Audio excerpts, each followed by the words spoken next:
Episode 14 की शुरुआत में हम देखते हैं कि चारों ओर आग लगी हुई है और एक आदमी एक लड़की को पकड़े हुए हैं और ये होती है मित्सुमी। वो आदमी कहता है, मुझे माफ कर दो मित्सुमी। और तभी मित्सुमी की आंख खुल जाती है। वो एक सपना देख रही थी, जिसके बाद वो पानी पीने के लिए आती है। पानी पीने के बाद वो देखती है कि असानो के कमरे की लाइट्स अभी भी ऑन होती हैं। असानो टेनपोपो हेडक्वार्टर्स के बारे में रिसर्च कर रहा था, लेकिन उसे कोई काम की जानकारी नहीं मिलती। लेकिन तभी वो एक आर्टिकल देखता है डैंडीलायन का, और टेनपोपो को इंग्लिश में डैंडीलायन ही कहते हैं। और इसके बाद वो उस आर्टिकल को ओपन करके पढ़ने लगता है। असानो को इस तरीके से काम करता हुआ देख मित्सुमी वहां से जाने लगती है। दूसरी ओर हम माकोतो को देखते हैं, जो फोन पे किसी को बताता है, मेरी योजाकुरा फैमिली के दूल्हे के साथ एक छोटी सी मुलाकात हुई है। वैसे चिंता करने वाली कोई बात नहीं है, हमें एक दूसरा मौका भी मिलेगा। तुम मेरा मतलब समझ रहे हो, है ना? इसके बाद उस जगह पर एक और आदमी आता है। माकोतो उससे कहता है, तुम्हें आने में देर हो गई नो मैन। अब सुबह जब असानो की आंख खुलती है, तब वो खुद को समुद्र के बीचों बीच पाता है। आखिर ये कौन सी जगह है? लेकिन तभी वो देखता है कि क्योइचिरो वहीं पर मछलियां पकड़ रहा है। मैंने सोचा क्यों ना हम दोनों अपने बीच के रिश्ते को और भी गहरा करें। अब इसके बाद असानो क्योइचिरो के साथ मिलकर मछली पकड़ने लगता है और असानो एक काफी बड़ी मछली पकड़ लेता है और इसके लिए क्योइचिरो उसकी तारीफ भी करता है। और यहाँ पर क्योइचिरो पूरी तैयारी के साथ आया है। जैसे अगर असानो को मोशन सिकनेस हो गई, तब वो ननाओ के द्वारा बनी गोलियां लेकर आया है। और क्योइचिरो का ऐसा रूप देखकर असानो बहुत ज्यादा डरने लगता है। इसी के साथ क्योइचिरो लंच लेकर भी आया है। असानो को लगता है जब वो क्योइचिरो के पास जाएगा, तब वो उसे पकड़कर समुद्र में फेंक देगा, जहां शार्क होंगी। लेकिन तभी क्योइचिरो असानो से कहता है, मैं तुमसे बहुत खुश हूँ क्योंकि तुमने पूरी शिद्दत के साथ ट्रेनिंग की है। तभी असानो एक और मछली पकड़ लेता है, लेकिन ये मछली नहीं, कोई आदमी होता है और वो नाव पर आकर असानो पर फायरिंग करने लगता है। असानो लात मारकर उस आदमी को बेहोश कर देता है। असानो पूछता है कि ये कौन है? क्योइचिरो बताता है, इन सब पर इतना ध्यान मत दो, ये तुम्हारी समुद्री ट्रेनिंग है। बचपन में मैं और फुताबा अक्सर ऐसा किया करते थे और यहाँ पर असानो को ऐसे ही आदमियों का सामना करना है। For example Yozakura blood bath special. इसमें हम दुश्मनों को ललचाने के लिए चारे का इस्तेमाल करते हैं और चारा है हमारा असानो। अब इसके बाद नाव पर काफी सारे दुश्मन आ जाते हैं और वो सभी असानो पर हमला कर देते हैं। यहाँ क्योइचिरो बताता है कि हम सभी को छोटी उम्र में ही ब्रॉन्ज रैंक या सिल्वर रैंक कार्ड मिल गया था और एक ब्रॉन्ज रैंक का बंदा आसानी से इस मिशन को पूरा कर सकता है और तुम भी अब ब्रॉन्ज रैंक पर हो। देखते हैं तुम में कितनी काबिलियत है। लेकिन यहाँ पर असानो इतने सारे दुश्मनों को काफी कड़ी टक्कर दे रहा था और उन्हें हरा भी रहा था। इसीलिए क्योइचिरो माहौल को थोड़ा और गंभीर कर देता है। इनकी नाव में एक टॉर्पीडो आकर लगता है और नाव के टुकड़े टुकड़े हो जाते हैं। असानो नाव के एक टुकड़े पर पानी से बाहर निकलता है और उसने अपने दुश्मन को भी बचाया है और समुद्र में क्योइचिरो कुछ इस प्रकार तैर रहा है। लेकिन तभी अचानक असानो को टेनपोपो ऑर्गेनाइजेशन का सिंबल दिखाई देता है, जिससे वो समझ जाता है कि वो टॉर्पीडो टेनपोपो द्वारा फेंका गया है, ना कि क्योइचिरो द्वारा। दोस्तों, समुद्र का ये रास्ता टेनपोपो ऑर्गेनाइजेशन के स्मगलिंग का है, इसीलिए यहाँ पर उन्होंने काफी सारे जाल बिछा कर रखे हैं और इस बात की जानकारी क्योइचिरो को मिली थी। और इसके बाद क्योइचिरो असानो से पूछता है, क्या तुम टेनपोपो के साथ दुश्मनी करने का मतलब समझते हो? वो organisation government level military network जितनी है और ये मिशन कर पाना 5 गोल्ड रैंक्ड स्पाइस के लिए भी बहुत ज्यादा मुश्किल होगा और मुझे नहीं लगता कि तुम जैसा एक ब्रॉन्ज रैंक का नौसिखिया लड़का उनका सामना कर पाएगा। अगर तुम हार मानना चाहो तो अभी मान लो। असानो कहता है, मैं तब तक हार नहीं मान सकता जब तक उनका निशाना मित्सुमी है। ये बात सुन क्योइचिरो असानो को अपने जालों में पकड़कर हवा में फेंक देता है। दूसरी ओर जहां असानो गिरता है, वो देखता है कि उसके पीछे एक टॉर्पीडो आ रहा है। लेकिन तभी असानो अपने बेल्ट के धागे का इस्तेमाल करके उस टॉर्पीडो से बंधकर कुछ इस तरह आगे बढ़ने लगता है। तभी क्योइचिरो उसे बताता है, वो दूसरा टॉर्पीडो इस जगह तक 30 सेकंड में आ जाएगा।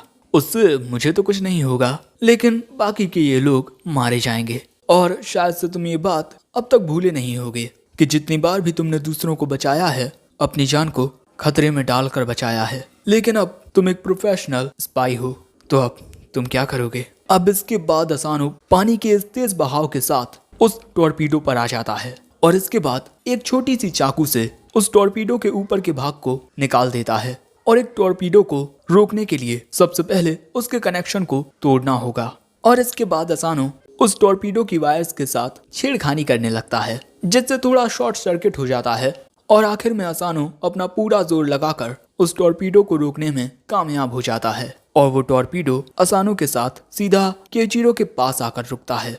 और अब पहले जो असानो के दुश्मन थे अब वो उसके फैन बन जाते हैं, क्योंकि उसने इन सब की जान बचाई है। अब इसके बाद हमें समुद्र के अंदर एक सबमरीन का सीन दिखाया जाता है, लेकिन तभी इस सबमरीन की ओर एक अनआइडेंटिफाइड ऑब्जेक्ट आने लगता है और ये होता है केइचिरो, जो उस मिसाइल पर असानो को लेकर बहुत तेजी से इसी सबमरीन की ओर आ रहा है। और केइचिरो यहाँ कहता है, तुम्हारे ऐसे हथियार हम योजाकुरास पर एक खरोच भी नहीं ला सकते। और इसके बाद केइचिरो उस पूरी सबमरीन को अपने जालों से काट देता है और इसके बाद समुद्र में एक बहुत ही बड़ा धमाका होता है और इसके बाद अब शाम हो जाती है। केइचिरो और असानो समुद्र के बीच में अतरा रहे हैं। केइचिरो यहाँ असानो से कहता है, आज तुमने अपने मिशन को बहुत अच्छे से किया और इसके लिए मैं तुम्हें 5 में से 2 स्टार दूंगा।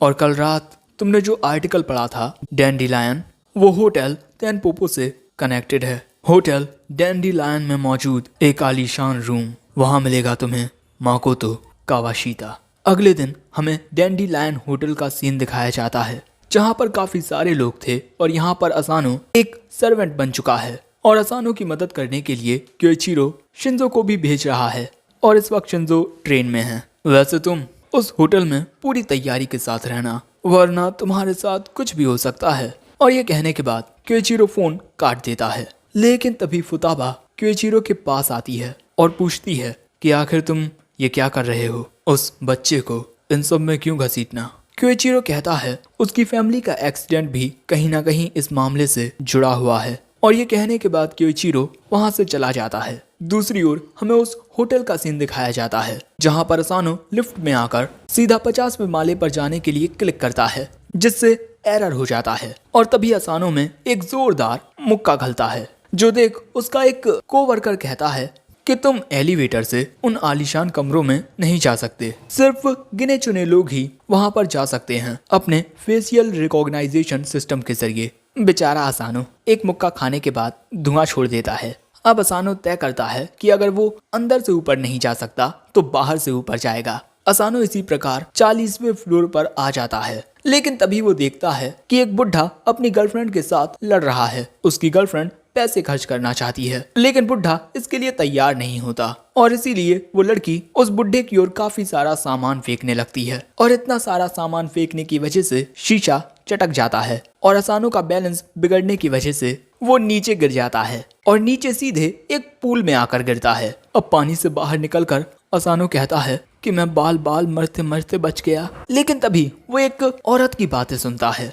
लो, तामा फिर सो गई। जब तामा जागे तो ध्यान से उसे 47वें माले पर लेकर आ जाना, जिससे असानो को एक आइडिया आता है। वहीं दूसरी ओर नोमैन को ये रिपोर्ट दी जाती है कि होटल में एक सस्पिशियस एम्प्लॉय है जो अजीब सी हरकतें कर रहा है, हो सकता है कि वो कोई स्पाई हो। ये बात सुन नोमैन माकोतो से कहता है, तुमने फिर से कुछ अजीब किया है ना?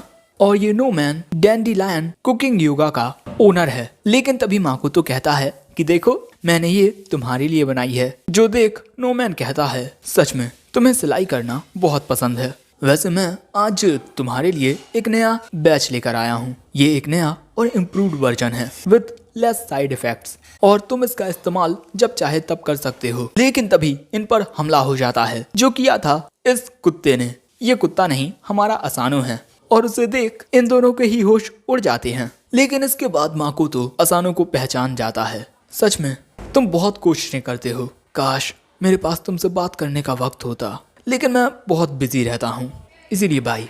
और अचानक ही इनके पीछे एक हेलीकॉप्टर आ जाता है और तभी नोमैन एक खिड़की को तोड़कर उस शीशे को असानो की ओर फेंक देता है। जैसे ही असानो उससे बचता है तभी नोमैन वहां आ जाता है और असानो में एक जोरदार मुक्का मारता है और कहता है, ओह तो तुम हो योजाकुरा फैमिली के दामाद। इतनी देर में माकोतो हेलीकॉप्टर की रस्सी पर चढ़ चुका था और वहाँ से असानो और नोमैन को बाय बाय कहकर चला जाता है। तभी नोमैन अपने पास से वही पोटली निकालता है जो उसे माकोतो ने दी थी। अब माकोतो को वहाँ से जाता हुआ देख असानो उसके पीछे जाने के बारे में सोचता है, लेकिन तभी नोमैन उससे कहता है वो कितना अजीब है ना?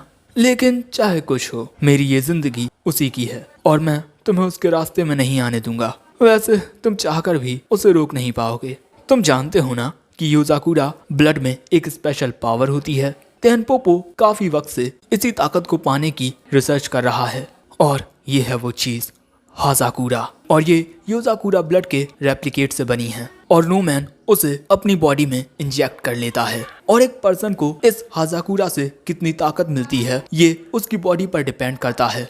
और इसके बाद नोमैन की बॉडी इवॉल्व करने लगती है और अब नोमैन पहले से काफी ज्यादा ताकतवर हो जाता है और उसकी बॉडी में से निकलने वाले ऑरा से असानो घबराने लगता है। और तभी नोमैन असानो की गन को भी तोड़ देता है, वो भी अपने हाथ से। और इसके बाद वो असानो में एक ऐसा मुक्का मारता है जिससे असानो दीवारों को तोड़ते हुए बहुत दूर जाकर गिरता है। दूसरी ओर माकोतो किसी को बताता है योजाकुरा का वो दामाद फिर आया था। इस वक्त नोमैन उससे लड़ रहा है और प्लान के मुताबिक मैं अपने नेक्स्ट स्टेप के लिए बढ़ रहा हूँ और आप अपना काम करते रहिए। और तभी हम देखते हैं कि डैंडीलायन होटल के सामने एक आदमी आता है। दूसरी ओर असानो की हालत नोमैन से एक मुक्का खाने के बाद बहुत खराब हो जाती है, लेकिन इसी बीच असानो ने अपने चाकू को नोमैन के सीने में घुस दिया था, लेकिन इसका कोई फायदा नहीं होता क्योंकि नोमैन जैसे ही वो चाकू निकालता है उसका घाव भर जाता है। हाजाकुरा से मल्टीपल योजाकुरा पावर्स रिप्रोड्यूस की जा सकती हैं, वो भी एक ही बार में। और इसके बाद नोमैन असानो के पास आकर उसकी गर्दन पकड़ लेता है और अब उसकी गर्दन को दबाने लगता है। लेकिन तभी जमीन तोड़कर ऊपर आता है एक कचरे का डिब्बा, यानी कि ये है शिंजो। और इस डिब्बे में से एक मिसाइल निकलती है और ये हमला सीधा जाकर लगता है नोमैन में, जिससे वो दूर फेंक जाता है। और इसके बाद कचरे के डिब्बे में से बाहर निकलता है शिंजो फुल वेपन्स के साथ और वो कहता है माफ करना असानो, मुझे आने में थोड़ी देर हो गई। और यहीं पर ये एपिसोड एंड हो जाता है। तुम लोग कमेंट करके बता सकते हो कि तुम्हें ये एपिसोड कैसा लगा और इस वीडियो पर 4K लाइक कर दो। और हाँ, हमने काफी सारी न्यू सीरीज को एक्सप्लेन किया है तो उन्हें भी जाकर चेकआउट कर लो क्योंकि ये न्यू सीरीज बहुत ही ज्यादा अमेजिंग है। और हाँ, इसी के साथ चैनल की मेंबरशिप को भी ज्वाइन कर लो, इससे तुम्हें काफी सारे फायदे होंगे। और चैनल को अब तक सब्सक्राइब नहीं किया तो जल्दी से हमारे चैनल एनीकुन एक्सप्लेन को सब्सक्राइब भी कर लो। मैं मिलता हूँ जल्दी किसी और वीडियो में, तब तक के लिए थैंक्स फॉर वॉचिंग, सायोनारा।